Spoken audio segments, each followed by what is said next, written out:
Reflanunin dan rekan saya. Maria Isabella Buraya. Di sini kami akan membahas materi tentang dasar-dasar logika dan filsafat ilmu, resume materi dari pertemuan pertama sampai dengan ke-7. Untuk materi pertama, kita mulai dari bagaimana definisi filsafat dan logika. Mari kita mulai dari yang mendasar dulu nih. Apa bedanya filsafat dan logika dalam praktik administrasi negara?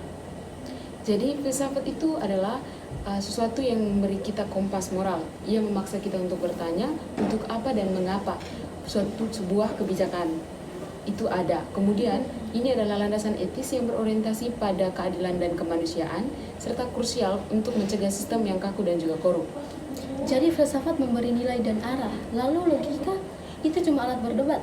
Tidak, logika itu lebih dari itu. Logika adalah alat untuk berpikir kritis dan sistematis. Fungsinya itu sangat vital, di mana menjamin pengambilan keputusan yang rasional dengan membantu kita menganalisis argumen dan mendeteksi sesat berpikir.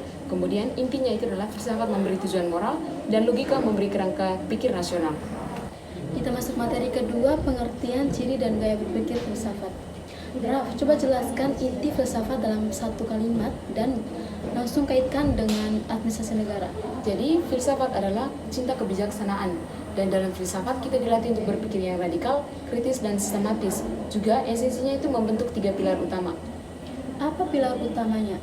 Nah, yang pertama itu adalah landasan etis, yang mana filsafat memastikan kebijakan negara berorientasi pada keadilan dan kemanusiaan. Kemudian membentuk etika dan tanggung jawab birokrat untuk mencegah sistem yang korup. Terus untuk pilar keduanya? Pilar keduanya itu untuk keputusan, yaitu adalah validalitas rasional, di mana analitis dan sistematis, memastikan keputusan berdasarkan argumen yang logis dan juga konsisten. Kemudian sehingga sistem administrasi negara mengambil keputusan yang rasional dan menghindari sesat berpikir. Dan pilar ketiganya itu evolusi. Nah, untuk pilar ketiga itunya adalah kapasitas paradigmatisnya, yaitu sifat yang kritis dan bebas, memungkinkan administrator untuk merefleksikan dan merubah dari paradigma lama ke governance modern. Jadi kesimpulannya, filsafat mentransformasi administrator dari sekedar pelaksana menjadi pemikiran etis dan arsitek kebijakan yang rasional. Ya, betul sekali. Filsafat adalah fondasi kebijaksanaan bagi setiap penyelenggara negara.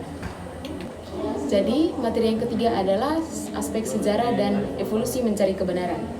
Nah, dalam sejarah kita bergerak dari mitos ke ilmu pengetahuan. Mengapa evolusi pencarian kebenaran ini penting bagi administrator modern? Nah, karena sejarah mengajarkan kita bahwa kebenaran harus diuji dan diverifikasi, administrasi negara modern tidak lagi bisa beroperasi berdasarkan dogma, mitos, ataupun common sense. Jadi maksudnya kita tidak boleh hanya mengandalkan intuisi atau keyakinan yang diwariskan. Ya, tepat sekali. Sejarah mendesak kita untuk menggunakan metode ilmiah. Kebijakan harus berbasis data yang empiris dan melalui proses yang sistematis. Ini adalah syarat mutlak agar keputusan publik memiliki validitas dan mampu memecahkan masalah yang kompleks yang ada dalam masyarakat. Kita masuk pada materi keempat, relasi sains, agama, dan filsafat.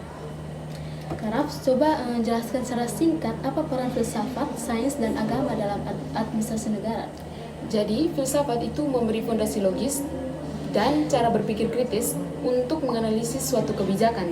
Ini memastikan keputusan pemerintah itu rasional.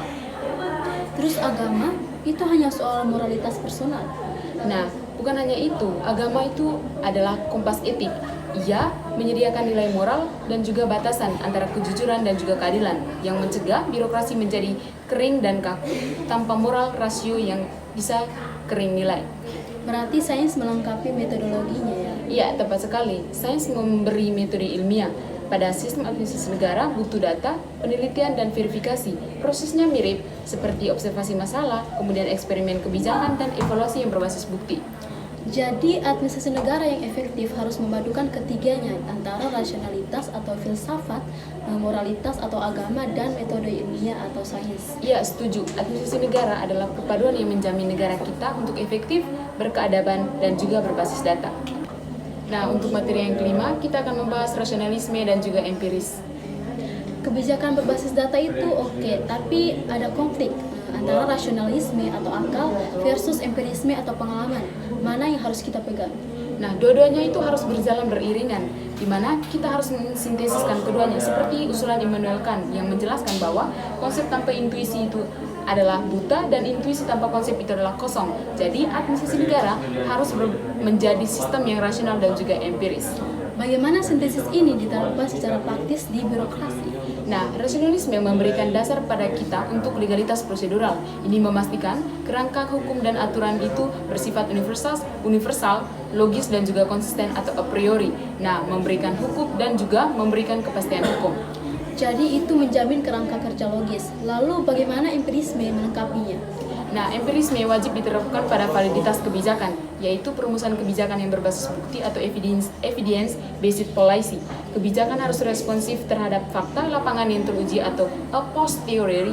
Kemudian, jika sebuah program yang secara teori atau rasional terlihat bagus, tapi ternyata gagal di lapangan atau secara empiris, maka program itu harus segera diubah. Jadi kita harus etis atau rasional dalam merancang kerangka dan faktual atau empiris dalam implementasi dan evaluasi. Ya, tepat sekali. Dan itu sintesis akan seperti yang dijelaskan oleh Immanuel Kant menghasilkan sistem yang bijak, logis dan juga adaptif.